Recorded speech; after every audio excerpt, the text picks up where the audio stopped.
From the All Indiana Podcast Network, this is the News 8 Daily 8. Now, the latest news. Kylie Conway has the latest news. The top headlines. News you can use. Please stand by. Sponsored by LCS Heating and Cooling. Now, here's Wish TV's Kylie Conway. Hi, this is Kylie Conway, and this is the News 8 Daily 8 for Friday, November 19th.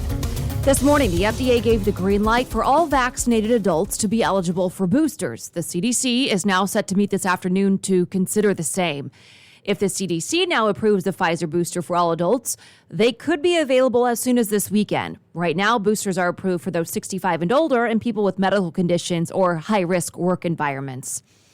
A new report from the CDC shows unvaccinated people are 3 times more likely to be infected with COVID-19 compared to those who are fully vaccinated. According to the CDC, unvaccinated people are twice as likely to be hospitalized and 7 times more likely to die. CDC Director Dr. Rochelle Walensky says this report comes as a result of extremely detailed studies. At CDC, we look at data more granularly to understand important trends separated out by different demographic and geographic subgroups. We do so to understand who may be at risk of COVID-19, who may be at risk for complications, and to assess the waning vaccine effectiveness and what interventions we can put in place to help protect those who are most vulnerable. The CDC recommends everyone eligible to get vaccinated does so as soon as possible.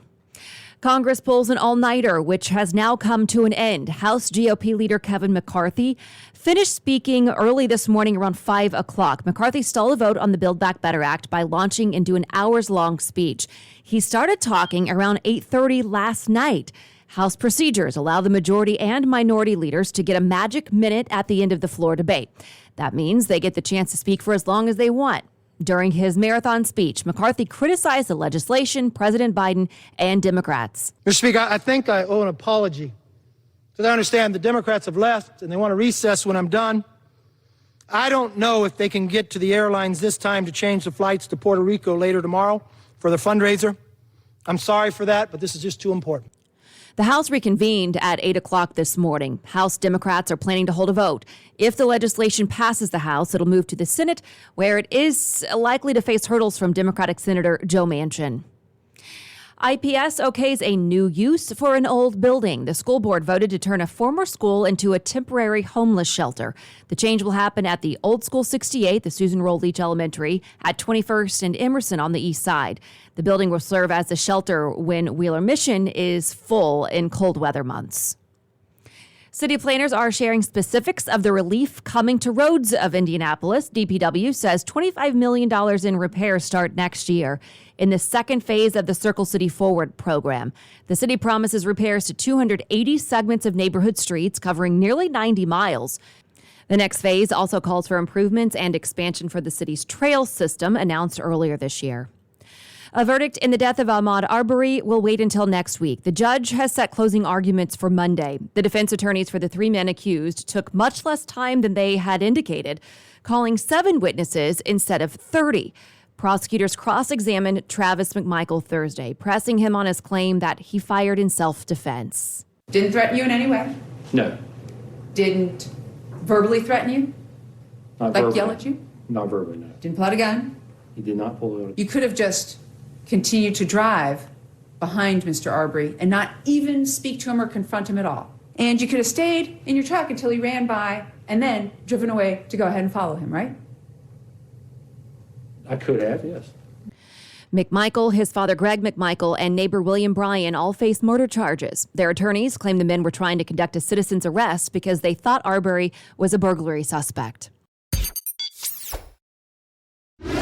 And the jury in the Kyle Rittenhouse trial in Wisconsin will keep deliberating today. Yesterday, the judge announced MSNBC is no longer allowed to have someone inside the court. The judge says police pulled over a man following the jury bus, and he identified himself as an employee of NBC News and says his boss told him to follow that bus. Police say he was trying to photograph jurors. Rittenhouse is accused of shooting 2 men to death and wounding a third during demonstrations last year. This morning, 5 schools near the Kenosha County Courthouse are holding e-learning days as protests outside the building grow. School leaders say that the move is meant to protect students and staff. Our IT mate is asking why the city of Indianapolis is not applying for federal money to hire more police officers. The Department of Justice grants millions of dollars to cities and towns to hire more police officers every year.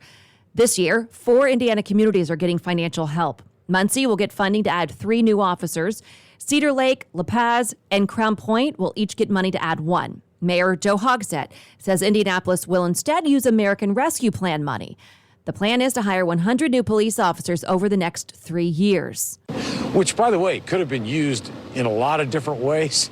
And yet we're taking the over $400 million we are receiving, and I think it's going to be approximately $166 million is going into public safety for more officers, more civilian officers, better technology for our current sworn officers. Nationwide, nearly 200 departments are getting money to hire new officers. State attorneys general are launching an investigation into Instagram's impact on kids and young adults. The attorneys general say its parent company, Meta, formerly known as Facebook, ignored research about the harms it causes to young people. The states involved are California, Florida, Kentucky, Massachusetts, Nebraska, New Jersey, Tennessee, and Vermont. The CDC is reporting that one of 2 people who died during a nearly year-long salmonella outbreak was from Indiana. The agency says more than 1,000 people got sick between December of 2020 and October of this year. The CDC interviewed about half of the people who'd gotten sick. 66% of them said that they'd been in contact with backyard poultry before getting sick. The other person who died was from Virginia. And it looks to be a tangle of 2 top defenses on Sunday. By the numbers, the Bills are the best in the league, and the Colts are near the top 2. The Colts say all starters practiced yesterday. Veterans Darius Leonard, Braden Smith, and DeForest Buckner all returned. Buckner talked about the emergence of the team's rookie pass rushers. With any young guy, I think it's just confidence. His confidence is really. He's doing really well right now, and his confidence has been gaining over the past couple of weeks and what he's been doing. And, that goes with Dio as well. Just more time on the grass, more reps that he's getting, the more confidence he's gaining. He was talking about Kwity Paye and Dio Adengbo there. Kickoff is 1 o'clock Sunday in Buffalo. And the iconic Budweiser Clydesdales are coming to Carmel today. The city says the horses will parade through the streets around 4 this afternoon. The city shared a map with us. The route starts at Kroger on Rangeline Road, all of the 8 Clydesdales, then head north to Main Street and then do a little loop around to turn around and go back down south on Rangeline Road and back at the Kroger. The animals last visited in August of 2016. And you can now read the Encyclopedia of Indianapolis at the breakfast table, your couch, or on the go. The digital version of the massive work is now available. The print version, all 1,600 pages of it, is the combined work of several of the city's most important history and education institutions. The digital version went live just recently. The Indianapolis Public Library promises to keep updating it. And Mass Ave will be buzzing until late into the night. The Midnight Shopper event is back. At least 23 shops and restaurants say they'll stay open until midnight for holiday shopping. There are several top spots. You can find them at wishtv.com, but several are also selling hot chocolate or cider drinks. Alcoholic beverages can also be purchased from a few locations, and you can walk around with those and do some shopping. Sounds like a lot of fun.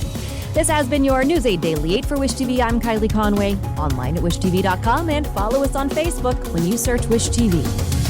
The News 8 Daily 8 is sponsored by LCS Heating and Cooling. Be sure to like and subscribe to this podcast, The News 8 Daily 8 with Kylie Conway.